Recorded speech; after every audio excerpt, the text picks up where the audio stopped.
He walked onto that stage, stared into the faces of the most powerful people in the world, and said the one thing nobody was supposed to say, out loud, on live television, in front of millions.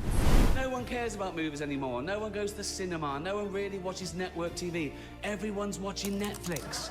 This show should just be me coming out going, well done, Netflix, you win everything. Good night. But no, we got to drag it out for 3 hours. You could binge watch the entire first season of Afterlife instead of watching this show. That's a show about a man who wants to kill himself because his wife dies of cancer. And it's still more fun than this, okay? Spoiler alert, season 2 is on the way. So in the end, he obviously didn't kill himself. Just like Jeffrey Epstein. Shut up. I know he's your friend, but I don't care. The room froze. Cameras tried to cut away, but it was already too late. That moment, that single joke, may have been the most dangerous thing said on a Hollywood stage in decades. So why, years later, are the people who laughed that night no longer laughing? Let's set the scene. January 2020. The Beverly Hilton Hotel. The Golden Globe Awards. One of the most glamorous nights in entertainment.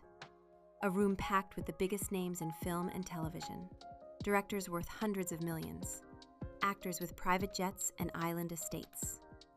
Executives who shaped culture for half a century. And then there was Ricky Gervais, a British comedian. A man who had hosted this show before. A man who, by every account, did not care what happened after the cameras stopped rolling. Gervais had built a career on saying uncomfortable truths with a grin. He'd made enemies before. He'd left stages having burned every bridge in the room. But this night was different. This wasn't just provocation for laughs. This was something else entirely. Because the people sitting in that room, dressed in designer suits and borrowed jewels, weren't just celebrities. Some of them had connections to a man whose name, at the time, was still being whispered. Jeffrey Epstein, a financier, a convicted sex offender, a man found dead in a federal prison cell 6 months before that ceremony, a man whose client list had never been fully released. And Ricky Gervais knew exactly who was sitting in front of him. To understand what happened that night, you have to understand who Jeffrey Epstein was. Not the headlines, not the court filings, the network.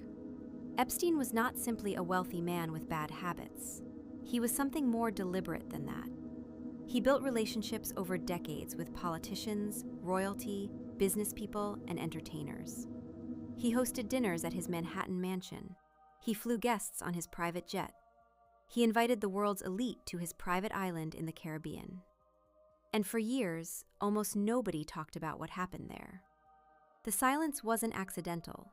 Power protects itself. People who had been photographed with Epstein, who had dined at his table, who had signed into the logs of his aircraft, they understood the value of saying nothing. It worked. For a long time, it worked. But then Ricky Gervais stepped on stage. He opened his monologue at the Golden Globes the way he always did, with something sharp, something that made the room shift in their seats. He talked about the films. He mocked the celebrities.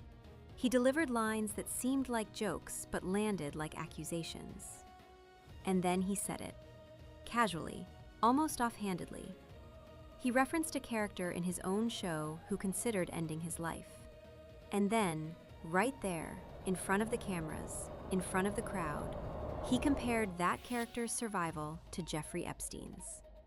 With one line, he put a name into that room that none of those people wanted to hear. The cameras caught the reaction, the uncomfortable laughter, the side glances, the people who didn't know whether to clap or look away. But Gervais wasn't finished. He looked directly at the audience, those same powerful executives and celebrated stars, and told them something that sounded like a joke but felt like a warning. He told them that one of the most feared journalists in Hollywood was coming for them. At the time, most of them laughed. They thought it was a punchline. It wasn't. But here's the part the internet almost missed entirely. That wasn't Gervais being reckless. That was Gervais being deliberate. In interviews after the show, Gervais explained his thinking clearly. He said that when he stood on that stage, he had a choice. He could write jokes for the 200 people sitting in front of him, the wealthy, the connected, the ones who would decide what got made and what got buried.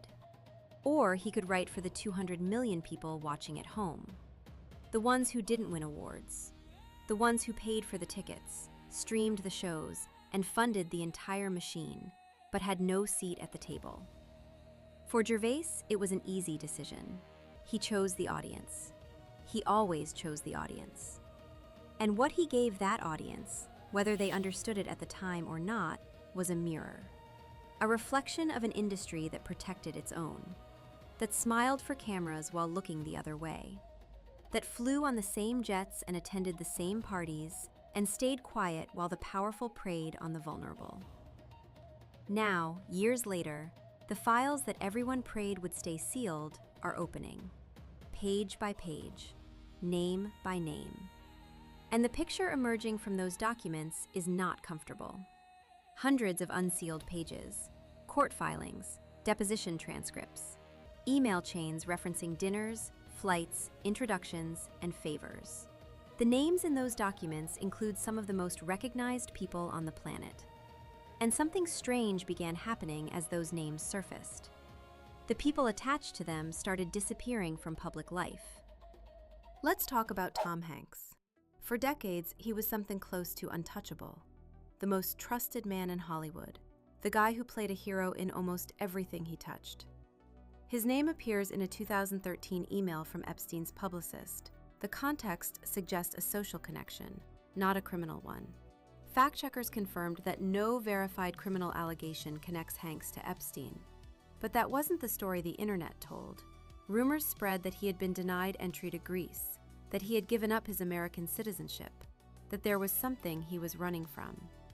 Nearly all of it was fabricated. The fact-checkers caught up. The stories fell apart. But once a rumor like that attaches to someone's name, verified or not, it doesn't fully disappear. And Tom Hanks, the man who spent 30 years doing press, who appeared at every premiere, who seemed to live on camera, has gone quiet.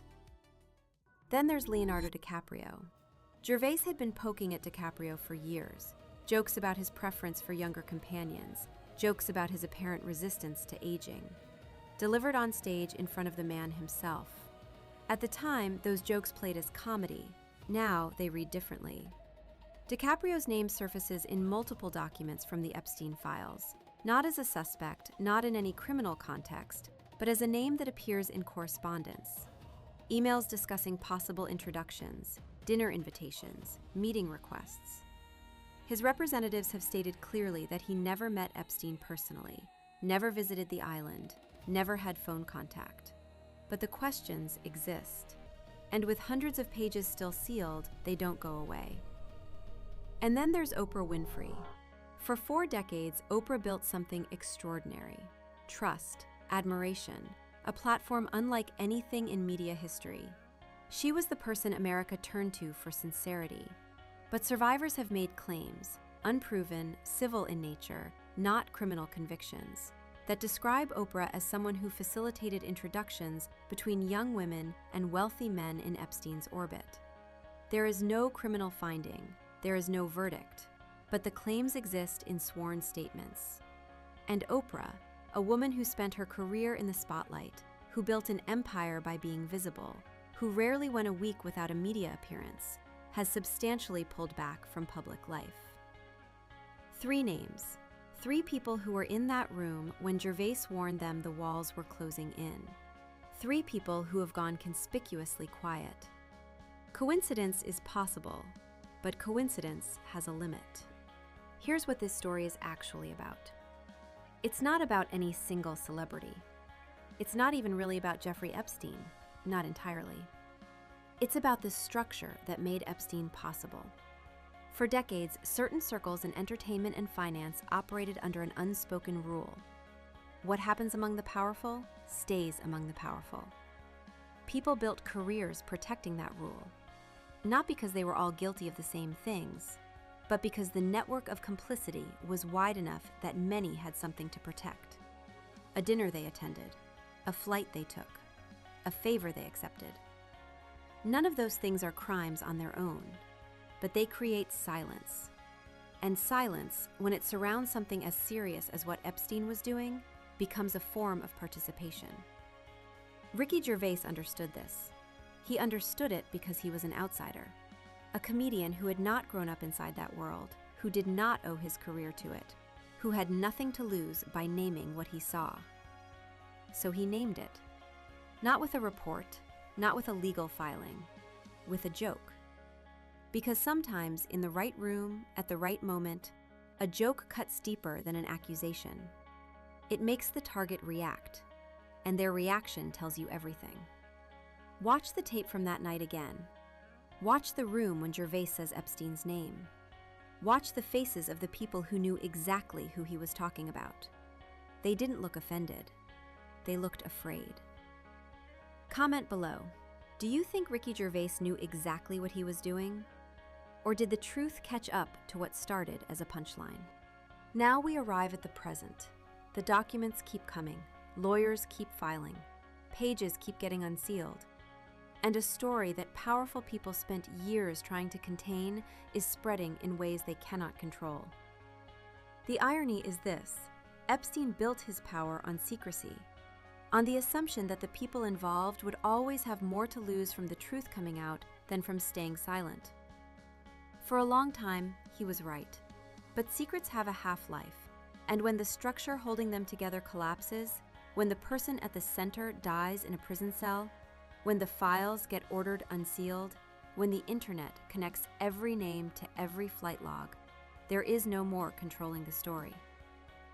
The people who stayed silent during the decades this was happening now face a different calculation. Not just legal exposure, something harder to manage than that: public memory. Because audiences don't forget. Not in the age of screenshots and search histories and threads that never get deleted.